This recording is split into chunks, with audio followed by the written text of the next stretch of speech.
Hi, I'm Trey, founder and director here at Sticks Golf. Many of you are familiar with the story of High Pointe, but you've never heard it like this. What you're about to watch is an exclusive conversation with the founder of High Pointe, Rod Trump.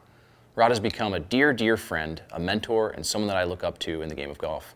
Not only for what he's done, but for how he's done it. Rod has spent the last 3.5 years pouring himself into this project, and this conversation reveals the heart, soul, and pure love for the game that's been behind it all.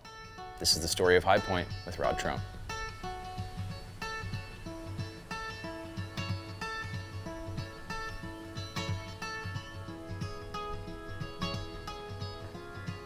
My name is Rod Trump, and I'm the founder and chairman of High Pointe Golf Club. I can just remember the first time going to a driving range, and here this ball is sitting still on a tee, and I'm struggling to do what I want with it. And I was instantly kind of just drawn by that challenge. The challenge of something that seems so simple, but is really incredibly difficult. And then I got out on the course for the first time. Quickly, you could see the game and it's intermixing with the beauty of nature and being outside and being in the sunshine. And then, it grew into everything that we all love so much about the game. The friendships, the fact that, it's a game where you call penalties on yourself. And what that says about, the importance of the game. It's the only sport we play where you govern yourself in a way. It's a game of honor. And so it's just become a labor of love and just a huge part of my life. And there are few days that don't involve golf, and almost all travel involves golf. And it's hard to think of a friend that I have that doesn't involve golf. It's part of me throughout my soul in the deepest of all ways.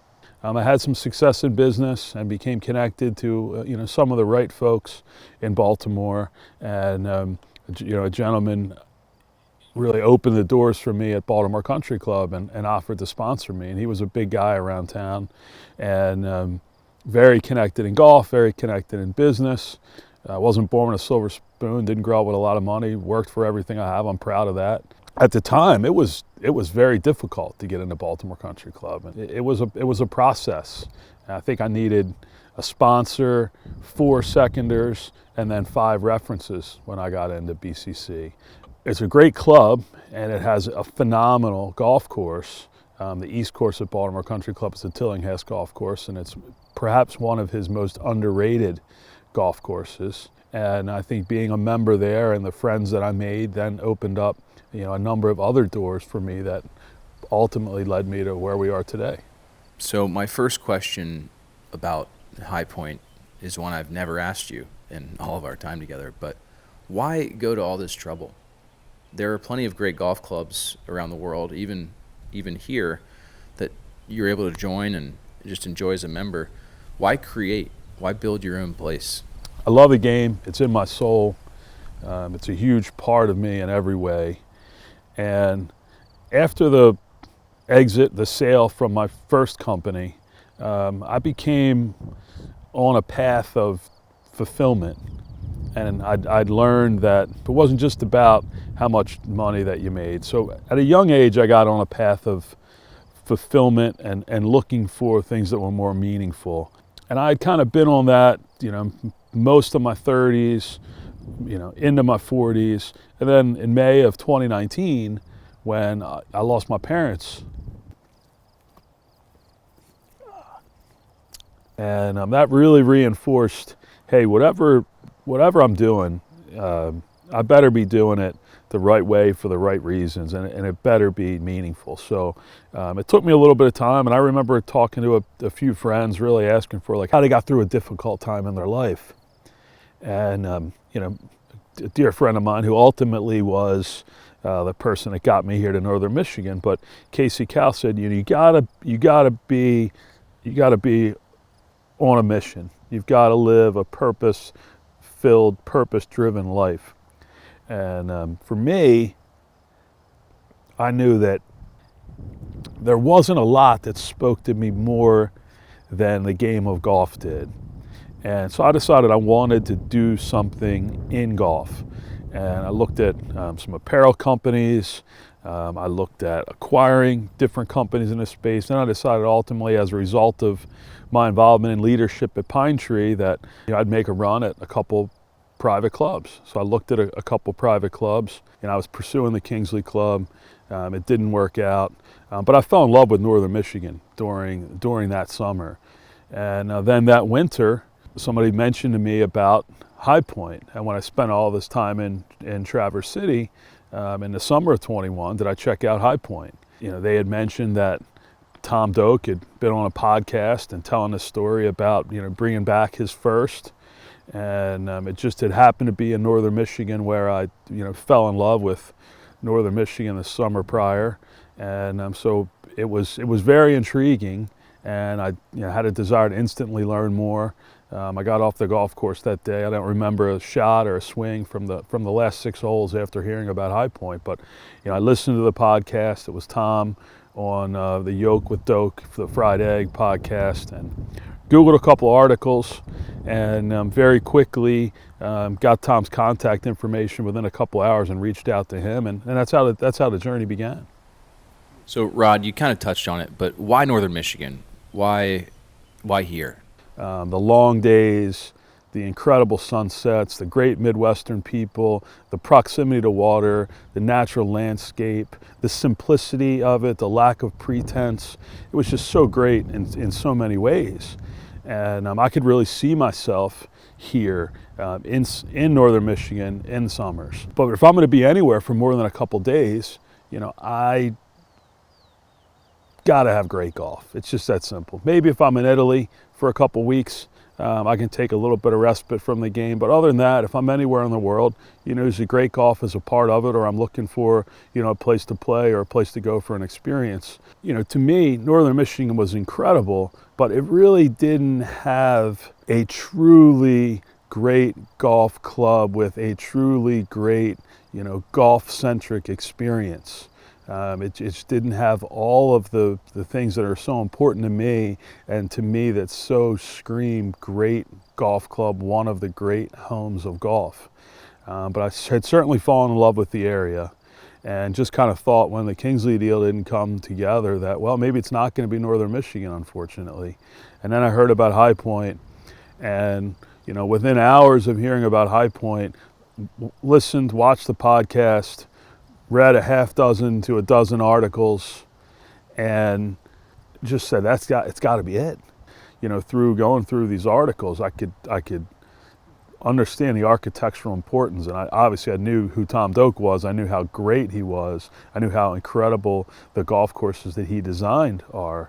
And then when I had learned that the first golf course he ever designed, that was on really amazing land, which was all sandy soil, and it had gone away, I knew that it was a story that had legs, and I knew that I really believed in my heart that I could take the ball and run with it and build on that story and do something incredibly special. The only thing I'd say is the story wound up more special than I realized.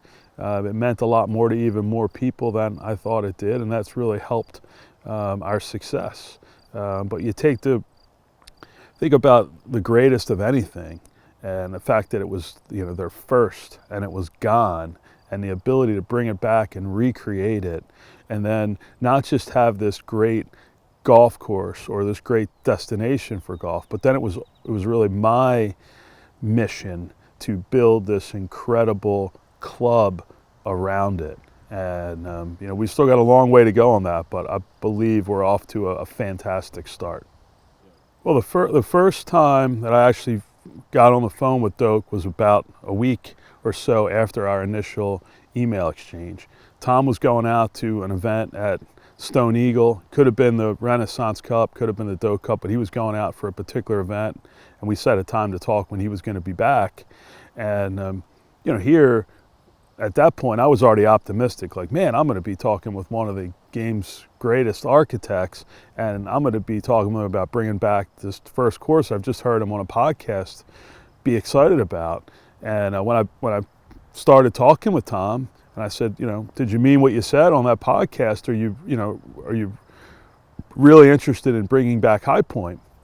He said, well, sure, but it's been a year and a half since that podcast aired, and you're the third or fourth guy to call me about it, and nothing's happened. So I don't want to get my hopes up. And so we ended that first call with that I was going to work on the land, and I'd circle back to him if there was progress, because maybe there was a reason that these other guys that called him, it didn't happen, and there kind of was. But I did put my cards on the table with Tom in that first conversation. And I said, Tom, I'm going to be very straight with you that I'm not doing this project without you. Like, it wouldn't be the same, it wouldn't be right to have somebody else come in and do Tom Doak's first golf course. So from a bargaining perspective, I kind of took a deal off the table. Not that there was a deal, but I just let Tom know that, hey, it's got to be you. And he may have appreciated that. And as I learned more about it and understanding how passionate he is for High Pointe and this land, and the fact that it was his first golf course he ever designed, and he built it with his own hands with a really small crew, and it's in the town where he lives, and he would just come out and walk the property and come out here and think years after it was gone, like understanding that passion. That's why I've never lost a wink of sleep about how good the golf course was going to be. From that, after that first conversation with Tom, I had to get the guys that owned the land just to the table. They wouldn't call back at first. I called, left a message. I called again a week later. Didn't hear back. And then about 4 days later, I got a text message back saying, "Hey, sorry, I didn't respond. Been traveling. We'll set up a time to talk." We scheduled a time. We had that first conversation. And again, I was pretty straightforward there. That, hey, I'm not going to try to lie to you about what I'm doing. I want to build this golf course. And then numbers came in, and they were fair, and we negotiated a little from there. And we had the land under agreement in principle, and that's when I reached back out to Tom. We traded some messages. He was at that point in New Zealand working on TRI. And I'll never forget, I sent him an email asking when we could talk again, knowing that he was busy. And Tom's a pretty unemotional guy unless you get on his bad side. But this particular email that came back, it said, "Wow, you work fast. I'll talk whenever you'd like." And it was interesting, is when we started talking then, I was asking questions about the routing, and he said, "Well, I've already done the routing. I can send it to you if you want." And him having done the routing, without us having a contract or anything like that, gave me an indication of how much it did mean to him and how serious he was about it. So that was pretty cool. But then we had some other obstacles. At the time when I got the land under contract, there was no path to do golf on this land. The land's split into two townships. There's Acme Township and there's Whitewater Township. In Whitewater there, a golf course is a right of use by the zoning ordinance. But Acme, at some point from when the golf course originally opened, while it was open, or after it closed, their zoning ordinance changed, and you could no longer use agricultural land for a golf course. So we needed to get a zoning ordinance changed. Looking back, nothing would have stopped me from doing this. But had I known how hard it was going to be to just do that, I might have thought twice about it. And to deal with, two townships and two levels of approvals, and they want you to do this and they want you to do that. There are a lot of challenges here. But the greater the risk, the greater the reward. And we worked through almost all those challenges.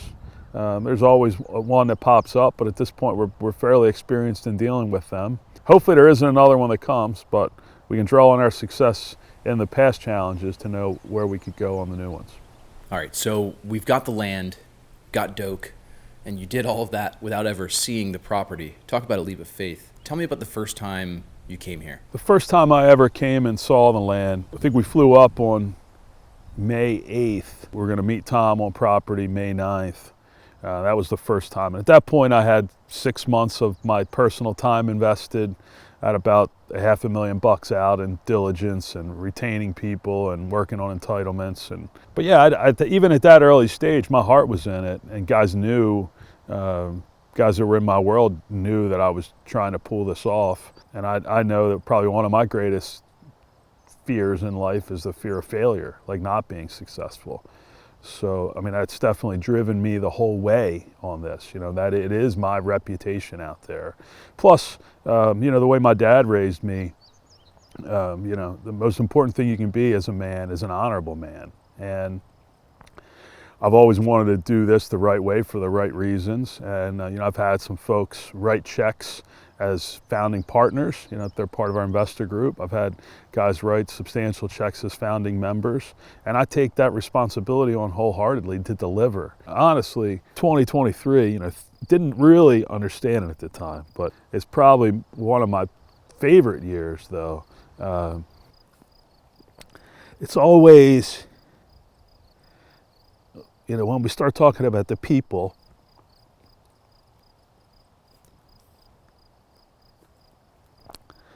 that it gets emotional. And Doak was on me. He was like, "Bro, we got to get a superintendent. We got to get a superintendent." And I kind of said, "Well, what I'm looking for is the next Dan Lucas. I wanted somebody that could build it with me and be with me for 20 or so years, like Dan was at the Kingsley Club. I figure I've got 20 some years to be at the helm here as the chairman, and I kind of didn't want to have to search for that guy again. So I reached out to Dan, really asking for a referral, and he brought up a name, and I said, well, I can't really call him because he's at a Doak course, and Tom will get all over me for poaching. And then Dan brought up another guy, and he says, well, he won't give you 20 years. He's 5 years younger than me. He'll give you 10 to 15.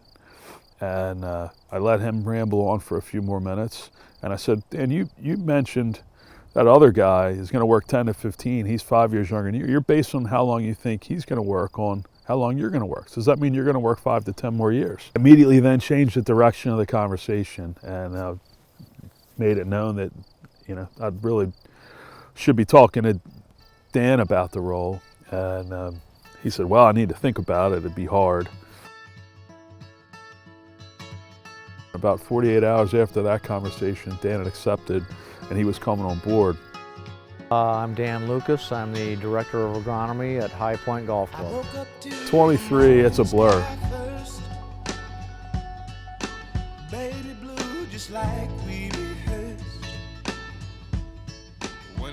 Just like I had never worried about the quality of the golf course that we were designing or building because of Tom's talent and passion. Like having Dan there to build it, knowing what he has done previously with fescue and the fact that he does firm and fast better than anyone. Again, there was never a thought of, okay, well, what are our conditions going to be like? I'm like, I know what this guy does. And it was amazing to see it come together and see land transformed. Incredible to be touring somebody around and for the first time seeing grass just sprouting, just kind of like a green glow on the 14th fairway. For anybody that's ever built a golf course or been part of building one, I think that's probably a spiritual experience when you see those first buds of green grass coming out of the ground, or in this case, coming out of the sand. So would never forget that. And for as much progress as we've made in such a short period of time, and as good as this golf course is becoming, and I think it's getting better each and every day. I still miss some of those early days of 22 and 23, driving around the property on a Kubota or hiking it around. It was just nature. It was just pure. It was raw. And the first time I saw this land, the beginning of May of 2022, seeing the land, having learned so much about it, and knowing how talented Tom is, but also understanding his passion, I've always known that the golf course would be awesome. Not one wink of sleep was lost over, how's that hole gonna play, or will this be good, or won't it be good? From the first time I heard the word High Pointe, there was never any, we're not gonna do this. No matter how hard it got, it was just like, we're gonna work harder. What I learned so much is that I'm not going to give up, that I'm going to keep going, that I'm going to just find a way It's driven us to, with High Pointe, to do something truly special and to, set out a vision, and a lot of people believe in it. It's my responsibility to make sure that we deliver on that vision, that vision becomes reality. The great clubs of the world, it's authentic. It's not contrived. Like when we talk about High Pointe, I say that I've had the good fortune of going to many of the greatest places in golf, and we don't necessarily. We take inspiration from those places, but we're not trying to copy exactly what they do. That wouldn't be right. We take inspiration from the fact that, Pine Valley has turtle soup. Well, we don't want to have turtle soup. We want to have something that is consistent with where we are in the world here in northern Michigan, that stands out for us, and that when somebody comes from Dallas or from Houston or from Southern California or from South Florida, they're having something that is, that's tastes and smells northern Michigan. It's got to be grounded in where we are. So, I think the best clubs in the world, it's authenticity, something that makes them special, and then the great clubs. It always starts with a great golf course. So that's the key ingredient I always talk about it. Whether you're talking about Pine Valley, that doesn't have a rake in a bunker, or where you're talking about Augusta National that doesn't have a single blade of grass out of place, and everything in between, Sunningdale, Royal Melbourne, Shinnecock, Cypress. They all have their own style. But I mean, they're great in their own right. And some people might like the rustic rawness of Pine Valley, and others might like the pristine nature of Augusta. And that's part of what makes the game great. This game is rooted in the way it was played was walking. Yeah. And I personally think that in this day and age, a lot of that's lost. But walking the golf course is unquestionably the best way to play this game. When you walk, first of all, you get to really take in nature. You're out in nature and you're moving within it. And you get to really appreciate the land and the undulation and the golf architecture, which if you're zipping along in a cart, you just don't appreciate the land and the architecture like you do when you're on foot. And then the interaction is different. Probably just talking with who you're in a cart with 90% of the time. But when you're walking, you talk with everybody. You're in a foursome, you're talking to your partner, you're talking to the two other guys you're playing. Maybe it's a business deal, maybe you're meeting somebody new.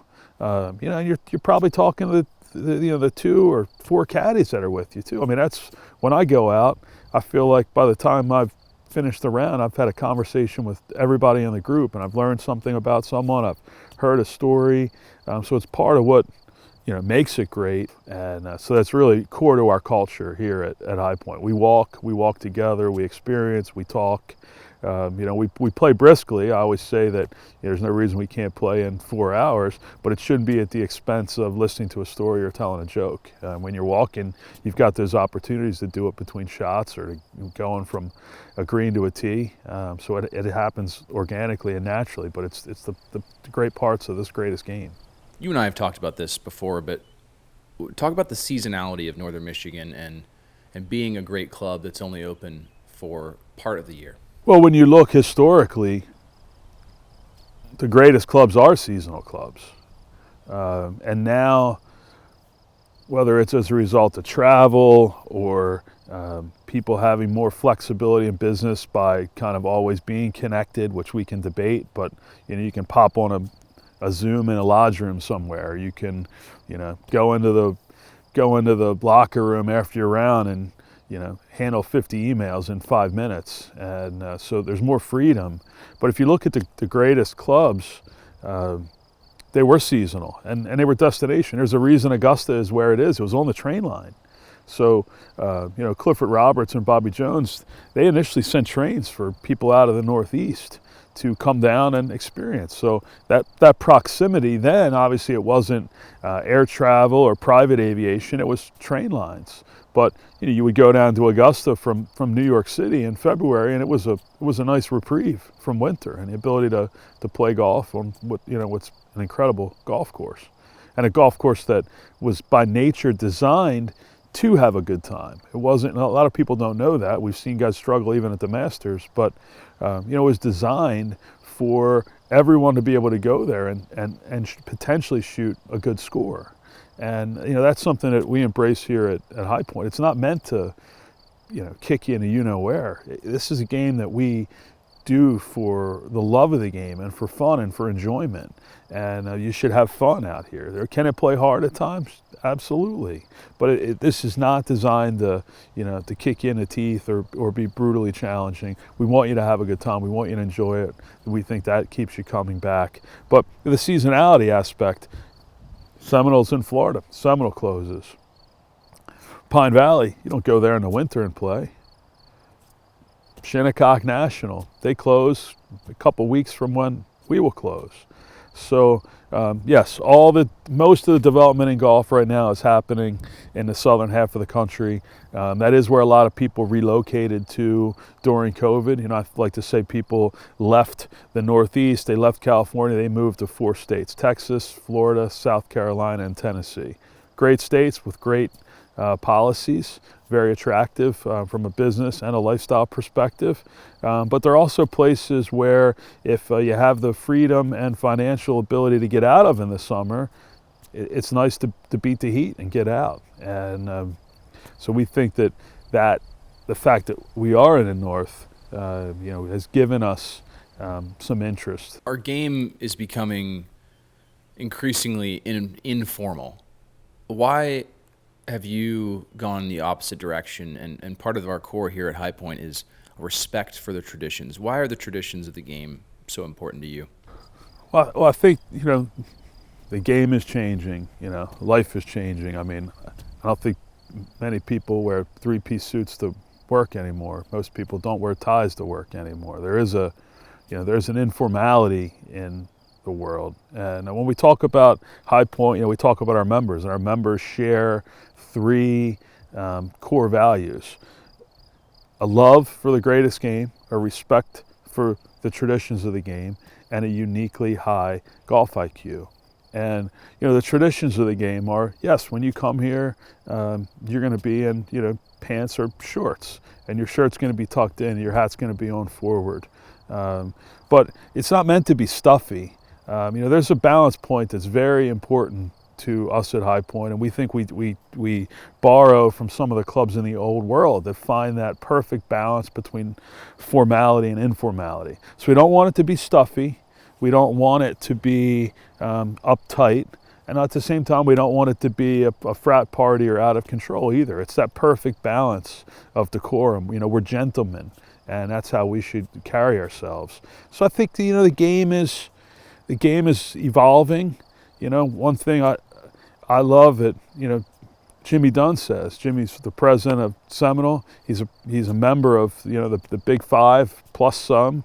He's also a member of Grove 23 and a Hoopie where it's more casual.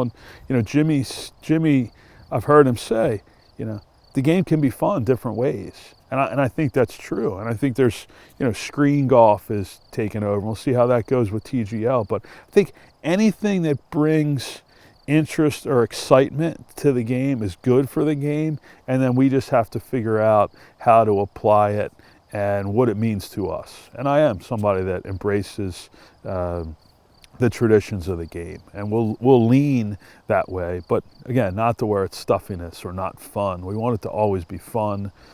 Something Seth Waugh talked about at the park. He wanted to be the most fun, the happiest place in golf. And it should be really happy here at High Point, that's for sure. I want to talk about the places that have inspired you the most throughout this process. And we always talk about the goals of High Point is 100 years from now to be in the conversation of great clubs. Who would our peers be, hopefully, a long time from now? Well, I think High Point will always be High Point. We're never aspiring to be something else. We do If you want to be great, take inspiration from those that are great. So, we certainly acknowledge the greatest places in the game. And I talk all the time that we won't be here to see if we've accomplished our mission. But 100 years from now, 100 years from now, when the conversation turns to the best places in golf, of course, Augusta National will be 191 years old, and Pine Valley will be 213 years old, and you've got Shinnecock and Cypress and Royal Melbourne and Sunningdale and all these great places.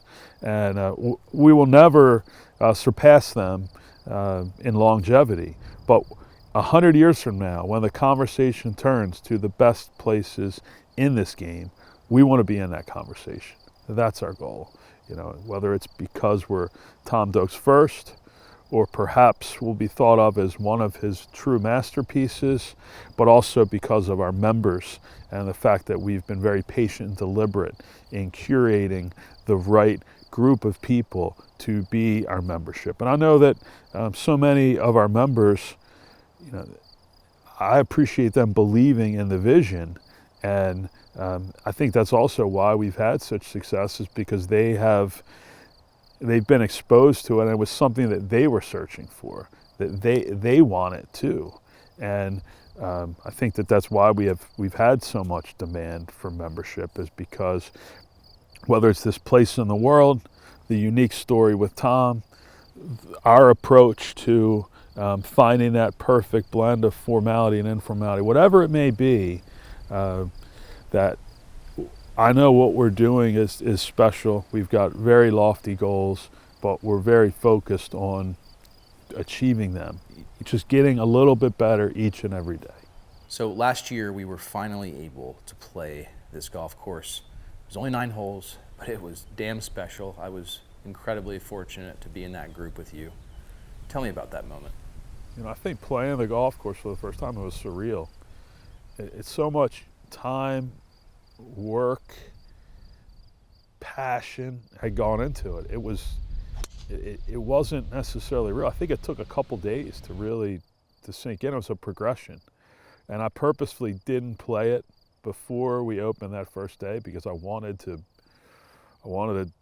play it when everyone else could play it. I wanted to play it together with our membership. It's a day I'll never forget, but I can't say I remember a ton from it because it was very emotionally charged. I think, Trey, you did lose 100,000 to me that day, so we got to make note of that. But we went around this loop of 9 out on this side, finished with a birdie. I know I made some good swings. It wasn't necessarily about a round of golf. It was more about the experience of everything coming together to be able to be out there that day. Let's talk about this year. How did it feel different coming back this year, having the entire golf course looking really good, and just looking out and seeing a golf course full of members, a table in the clubhouse full of members? What's that felt like? From the first time I saw the land just over 3 years ago to where we've come, it's incredible. It's hard. It's just knowing you're right where you're supposed to be.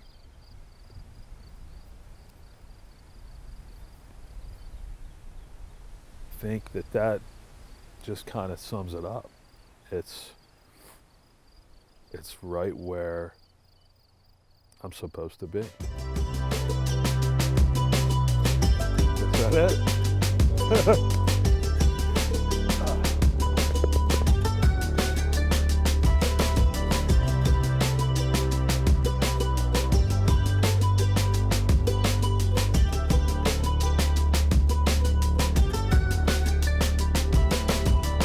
I don't believe in fate, no psychic vision.